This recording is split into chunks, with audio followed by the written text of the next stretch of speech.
This video is brought to you by Practical Music Theory for the Rock Guitarist, my new book, which is a comprehensive guide to all aspects of music theory necessary for playing rock guitar. From blues to the cycle of fifths, from understanding and using modes to choosing the right notes for a melodic solo, from pentatonic scales to chord construction and keys. It's all covered in a clear and concise manner. With accompanying video demonstrations, jam tracks and tabs, you'll learn to use the knowledge you gain in accessible ways that make sense for less than the cost of a few guitar lessons. Check out the link in the description for more details. Hello chaps, welcome once again to John Robson Guitar Tuition. As always, I do hope you're well. Today being Tuesday, we're doing a top 5 list, and I'm guessing you already know what the topic under discussion is today because you've seen the thumbnail and seen the title of the video. I've never really tackled this subject head on before. I've done my 5 favourite bands in a particular genre, or solo artists in a particular genre, or my 5 favourite albums in this style of music or that style of music, or from this decade or that decade, all this kind of stuff. But who are my 5 favourite bands of all time? Well, this was a tricky list to put together, and I'm not ruling out a part 2 of this video. There is also going to be, probably next week I'll do this, my 5 favourite solo artists of all time. But all of the acts on the list today are, kind of proper bands. It's not, one main, kind of person, one main artist and their backing band. This is, bands that are collaborative efforts, and, each member is, part of the machinery that makes the band work, rather than it just being, kind of someone with their backing band. So who are my 5 favourite bands of all time? Well, let's get started with Thin Lizzy. Yeah, Thin Lizzy. One of the few rock bands that in the 70s, as I was growing up watching, Top of the Pops, kind of primetime TV, that one show a week in the 1970s, unless you were able to stay up and watch the old grey whistle test. But Top of the Pops didn't tend to feature many rock bands until the later 70s, when bands like Rainbow and Judas Priest started releasing singles. But in the 70s, most rock bands were album-based bands, and they didn't get played on Top 40 radio, and they didn't appear on Top of the Pops, except bands like Thin Lizzy. And I just kind of grew to like their music. And, I didn't know at this point who Gary Moore was. I discovered him separately, and then kind of went back and discovered his work with Thin Lizzy. But, how can you resist The Boys Are Back in Town? And, just the clever linguistic things that Phil Lynott used to do in his lyrics, like Valentino got a bookie shop, and what he takes he says he gives for what he's got, that, to me that's just, kind of poetry, isn't it really? Don't know if it means anything deep, but it's clever language, clever lyrics, and great guitar playing, obviously, and just great songs, great catchy songs with great musicianship. And this was pretty much, if there was one band that probably early on exposed me to rock music, it had to be Thin Lizzy. So there you go, that's why they're on the list. Next, Pink Floyd. Now here's a pub trivia question for you. Ask somebody what the Christmas UK #1 single was in 1979, and they'll go through all of those kind of cheesy Christmas hits from that decade, Boney M and Wizard and Slade and all of that. The Christmas #1 single in 1979 in the UK was Another Brick in the Wall Part 2 by Pink Floyd, and this was my initial exposure to that band.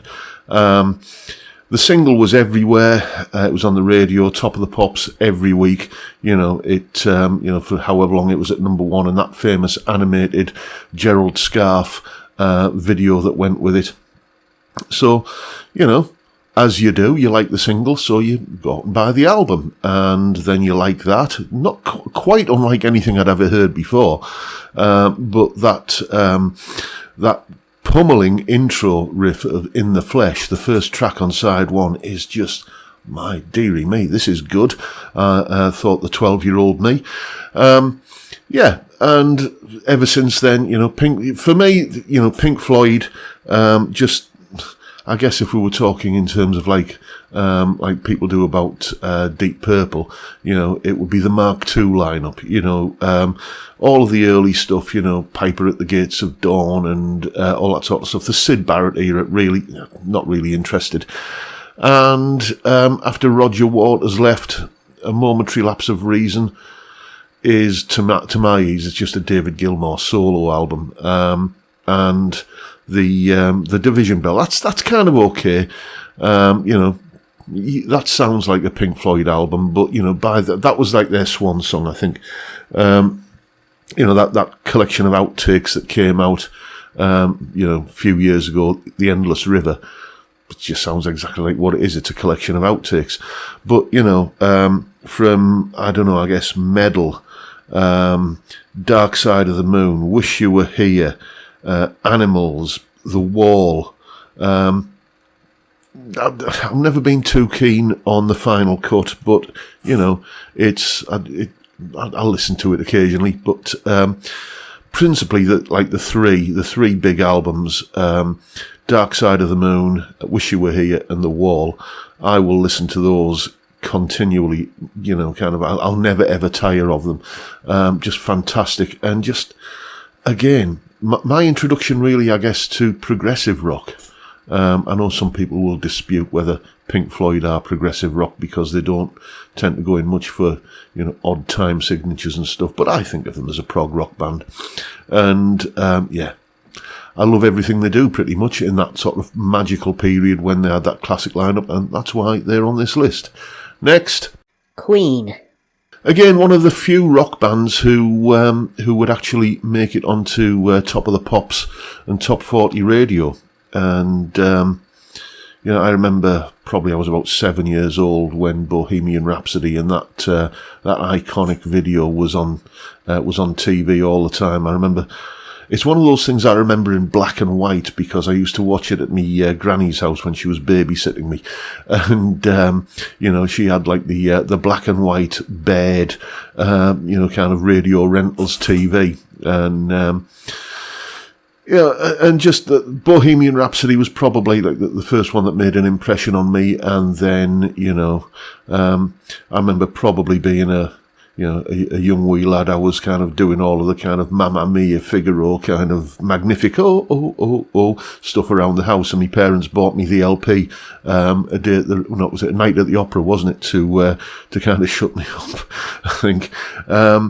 And just intelligently well-written songs, riffy in parts, and just nice harmonic chord changes in parts. You can tell Queen were a band where a lot of the songwriting was done on piano because of like the very sort of piano-esque chord sequences. But there was, kind of Brian May would kind of get his heavy riffing on from time to time, and it was just, it was magical. All of those kind of classic 70s, rock albums that they did, they went a little bit off the boil in the early 80s, as I was talking about yesterday, but if I had to name a list of my favourite bands, which is what I'm doing today, they would definitely be on it, so that's why I've put Queen on the list. I can't not, really. Let's see who is next. AC/DC. Yes, I wanted to pick a band that were just about good, old-fashioned, honest-to-goodness, meat and potatoes, foot-stomping rock and roll. And there were a few candidates on this list. It almost was Status Quo. It was almost a few different bands, but, in the end, AC/DC, they're, out of all of that kind of genre of music, just good old kind of foot-stomping classic rock, they're the band that I own probably the majority of albums of, and, and I listen to the most. They are, I think, just, fantastic. They're still going strong, I mean, when was it? About 2020, they did the Power Up album. If you're not familiar with it, go and listen to it. It sounds like an AC/DC album. It's perhaps a little bit more slickly produced than, kind of something like Highway to Hell, back in the 70s, but it's still got that that fire in its belly, and and Brian Johnson on that album is singing as good as he ever did. Admittedly, people say that, well, not just people, Angus Young once in an interview, a journalist was saying to him, and I don't know when this was saying, what do you say to the criticism that you've done 12 albums and they've all sounded exactly the same? And he said, that's absolute nonsense. We've done 13 albums and they've all sounded exactly the same. So, they aren't a band who are about, kind of reinventing themselves or covering a breadth of genres. When you go out and buy the new AC/DC album, you know exactly what you're going to get. And if you like that kind of, as I say, honest to goodness kind of foot stomping, head down boogie rock and roll, then just, it's, who does it better? I can't really think of anyone, so that's why they're on the list. Let's see who's next. The Beatles. Where it all began, really. I've said this many times.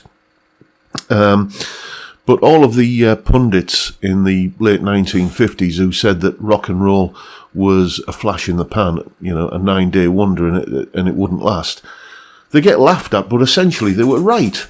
Because by, 1960, Elvis was in the army, Chuck Berry was, I think, wasn't he in jail, Jerry Lee Lewis was in disgrace, Big Bopper, Eddie Cochran, Buddy Holly, they're dead, and it was, your kind of matinee idols like, Fabian, and in this country, someone like Jess Conrad, or, those kind of, and who's the other guy who did the awful version of Long Tall Sally, in a sort of crooning style. Can't remember his name, but you probably know what I mean.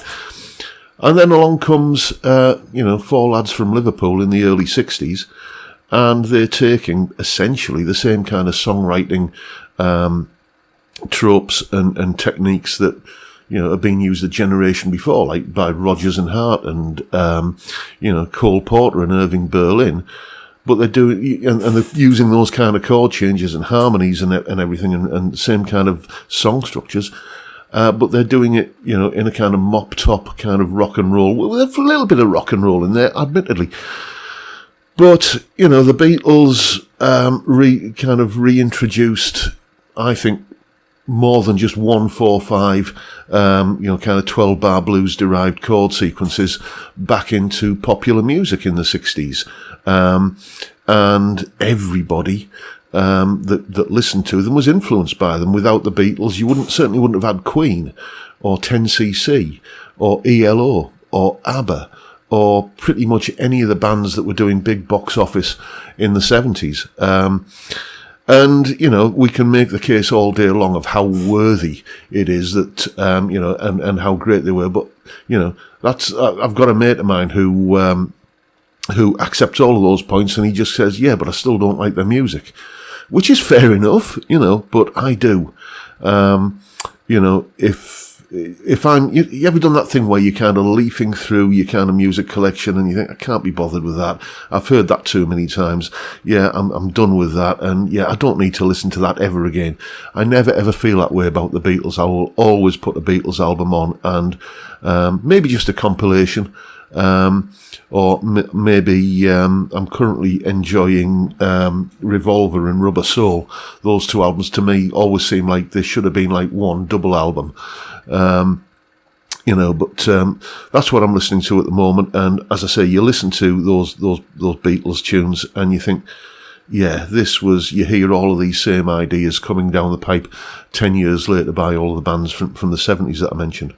So there you go, folks. Those are my 5 favourite bands of all time. And there's my phone pinging. Let's see what that was all about. Yes, I've got a parcel arriving, apparently. Those are my 5 favourite bands of all time. Let me know what you think of my list, and let me know what your list is in the bottom, downstairs in the comments section. But that is the video for today, folks. Hope you've enjoyed it and found it entertaining in some small way. And if that's the case, please hit the subscribe button and the notification bell if you haven't already done so. And why not drop me a like as well while you're at it. Don't forget the live stream every Friday, 5 p.m. UK time. We drink beer and talk about stuff. Music, guitars, whatever. It's a great way to kick off the weekend, and I'd love to see you there if you can make it. But for now, I'll bid you all a good day and say thank you so much for watching. Thank you for your time. Look after yourselves, folks. Stay well, stay safe, and above all, stay sane. Bye for now.